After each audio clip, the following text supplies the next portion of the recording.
என் உலகமே நீங்களும் அம்மாவும் தான். என்ன மன்னிச்சிருங்கப்பா, என்ன மன்னிச்சிருங்கம்மா. அவ்வளவுதான், முடிஞ்சு போச்சு எல்லாமே.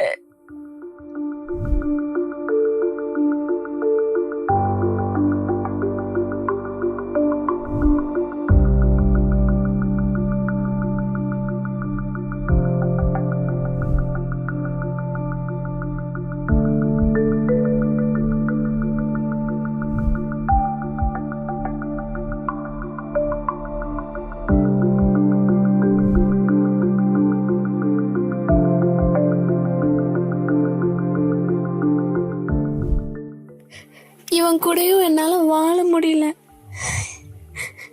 இவனும் இவன் ஃபேமிலியும் ரொம்ப கிரிமினல் ஃபேமிலி. இவங்கெல்லாம் யோசிச்சுதான் என் வாழ்க்கைய வீணாக்கிட்டாங்க. எனக்கு இந்த வாழ்க்கையில இவன் கூட வாழ்றதுக்கும் விருப்பம் இல்லை. இது இந்த வாழ்க்கை வேண்டான்னு டிசைட் பண்ணி வெளியில வந்துட்டா இன்னொரு வாழ்க்கையை தேர்ந்தெடுத்துக்கிறதுக்கான இதுவும் இல்லை.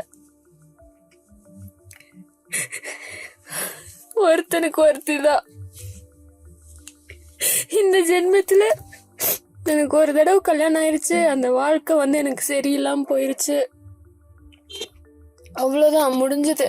அதுக்கு மேல நான் இனி எதுவும் வாழணும் அப்படின்லாம் நினைக்கல.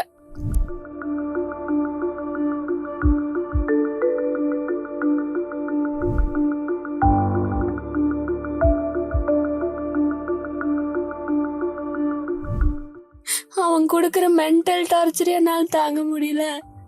உடல் ரீதியாகவும் என்னால் அவங்க கூட உண்மையாலுமே இருக்க முடியல. ரொம்ப டார்ச்சரா இருக்கு. டெய்லியும் மென்டலி என்ன அசால்ட் பண்றாங்க. பிசிக்கலா இவன் டார்ச்சர் பண்றான்.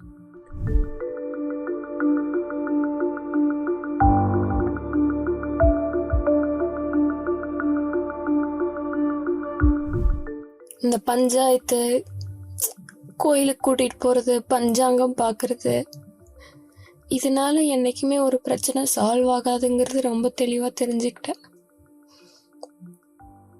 ஐம் சாரிப்பா. எனக்கு உண்மையாலுமே வாழ பிடிக்கல. எனக்கு எந்தவித ஹோப்புமே இல்லை.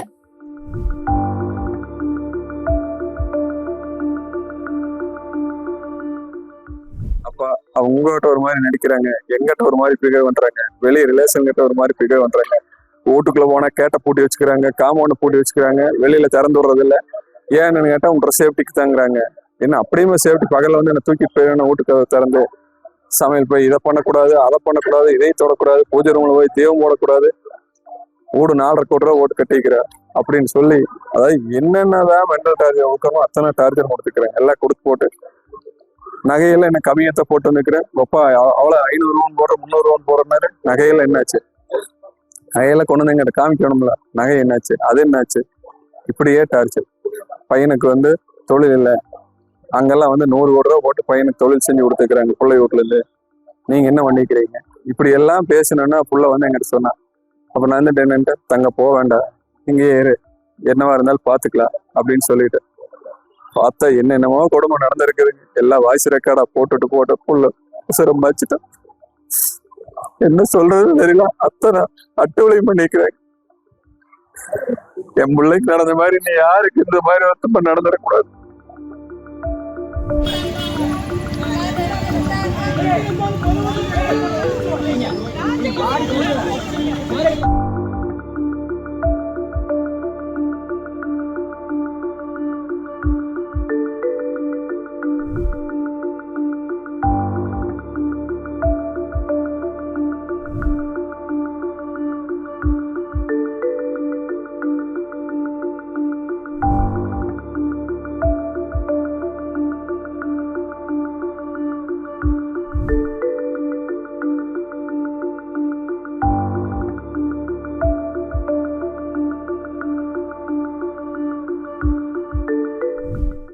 என் உலகமே நீங்களும் அம்மாவும் தான்.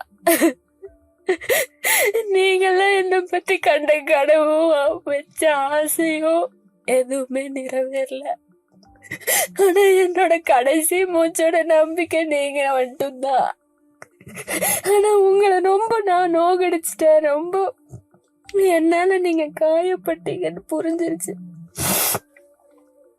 உங்களால வாய்விட்டு சொல்லவும் முடியல. அதே சமயம் என்ன இப்படி பார்க்கவும் முடியல. என்னால நீங்க படுற வேதனை எனக்கு புரியுது.